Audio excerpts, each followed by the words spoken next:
اور حضرت امام حسین کی جو قربانی ہے وہ تو ساری عالم کو معلوم ہے کہ ظلم کے آگے بجائے اس کے آگے سبمٹ کرنے کے اس کے آگے کھڑا ہونا چاہیے. اس کا امپیکٹ کیا دیکھ رہے ہیں اس دھرنے کا، علامتی دھرنے؟ دیکھیں یہ تو ہر چیز کا امپیکٹ ہوتا ہے.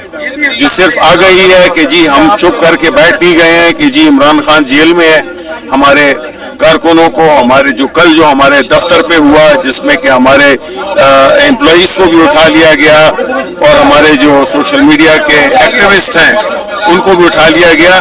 یہ ان کے ساتھ ایک اظہار یکجہتی ہے اور دنیا کو باور کرانا ہے کہ دیکھیں یہ اس طرح کا ظلم و ستم نہیں چل سکتا.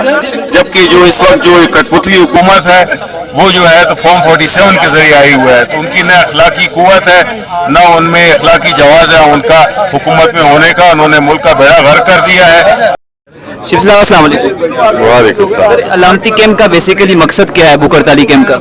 دیکھیں یہ ہم سارے وہ سیاسی طریقہ اختیار کر رہے ہیں جس سے کہ ہم پوری پاکستان کو پورے دنیا کو بتانا چاہتے ہیں کہ عمران خان جس کو کہ سیاسی بنیادوں پر جیل میں رکھا گیا ہے، کے خلاف جھوٹے کیس بنائے گئے ہیں اور ان کو قانون اور آئین کے تحت ان کو انصاف نہیں دیا جا رہا. ان کو رہا ہونا چاہیے اور وہ پاکستان کا فخر ہے. پاکستان کے لیے وہ ہمیشہ انہوں نے اعزاز حاصل کیے ہیں اور ہمیں فخر ہے کہ پاکستان کا ایک ایسا سابق وزیر اعظم ہے جس کے کہ پوری دنیا فخر کرتی ہے، خاص طور پہ اسلامی دنیا اور پاکستان کے عوام.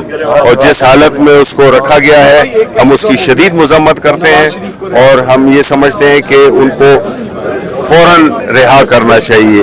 یہ اس سلسلے کی مختلف جو ہماری سیاسی ایکٹیویٹیز ہیں اس میں ایک ایکٹیویٹی ہے جس میں کہ ہم اس چیز پہ احتجاج کر رہے ہیں کہ عمران خان کے ساتھ، پاکستان تحریک انصاف کے ساتھ اور اس کے جو خواتین اور کارکن جو کہ جیل میں ڈالے گئے ہیں ان کو رہا کرنا، ان کے ساتھ اظہار یکجہتی کرنا، یہ اس کا مقصد ہے. بیسیکلی آپ جتنا مطالبات کر رہے ہیں کہ ان کی رہائی کیا جائے یا ان کا آپ کے ساتھ نرمی کی جائے، اتنی آپ کے ساتھ سختی کی جا رہی ہے، اس پہ کیا رد عمل دیں گے؟ کوئی بات نہیں ہے. دیکھیں جب آپ ایک رائے حق پہ ہوں اس میں سختیاں بھی ہوتی ہیں اور یہ چیزیں آسانی سے نہیں ہوتی ہیں. دیکھیں ظلم کو جب آپ نے اس کے ساتھ زبردازمہ ہونا ہوتا ہے تو اس کے لیے پھر قربانیاں دینے پڑتی ہیں. اور حضرت امام حسین کی جو قربانی ہے وہ تو ساری عالم کو معلوم ہے کہ ظلم کے آگے بجائے اس کے آگے سبمٹ کرنے کے اس کے آگے کھڑا ہونا چاہیے. اور ہم جو بنیادی طور پہ جو کر رہے ہیں وہ پاکستان کے عوام کے لیے کر رہے ہیں. عمران خان اگر جیل میں ہے تو پاکستان کے عوام کے لیے ہے، ورنہ اگر باقیوں کی طرح جس طرح نواز شریف اور زرداری اور باقی جو تھے جنہوں نے کہ اپنے معاہدے کر کے اور اس ملک سے فرار ہو گئے، عمران خان اس دھرتی کا ہے اور یہی پہ ڈٹا ہوا ہے. اس کا امپیکٹ کیا دیکھ رہے ہیں اس دھرنے کا، علامتی دھرنے؟ دیکھیں یہ تو ہر چیز کا امپیکٹ ہوتا ہے. جو صرف آ گئی ہے کہ جی ہم چپ کر کے بیٹھ نہیں گئے ہیں کہ جی عمران خان جیل میں ہے، ہمارے کارکنوں کو ہمارے جو ہمارے دفتر پہ ہوا جس میں کہ ہمارے امپلائیز کو بھی اٹھا لیا گیا اور ہمارے جو سوشل میڈیا کے ایکٹیوسٹ ہیں ان کو بھی اٹھا لیا گیا. یہ ان کے ساتھ ایک اظہار یکجہتی ہے اور دنیا کو باور کرانا ہے کہ دیکھیں یہ اس طرح کا ظلم و ستم نہیں چل سکتا. آپ آئین سے باہر نہیں جا سکتے ہیں.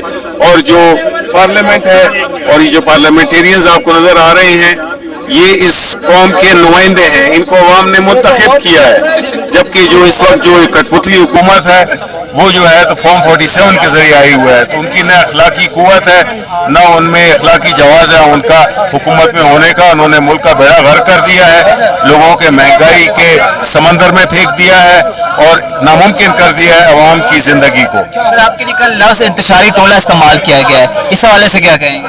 دیکھیں ہمارے لیے کوئی بھی لفظ استعمال کر لیں، پاکستان کے عوام نے جو 8 فروری کو فیصلہ دیا ہے وہ یہ ظاہر کرتا ہے کہ ہم کون ہیں. ہمیں نہ سرٹیفکیٹ چاہیے وفاداری کے اور نہ ہم اس سے متاثر ہوتے ہیں کہ کوئی ہمیں غدار کہے. ہم جو ہیں ہم محب وطن پاکستانی ہیں اور ہمیں کسی سے سرٹیفکیٹ کی ضرورت نہیں ہے.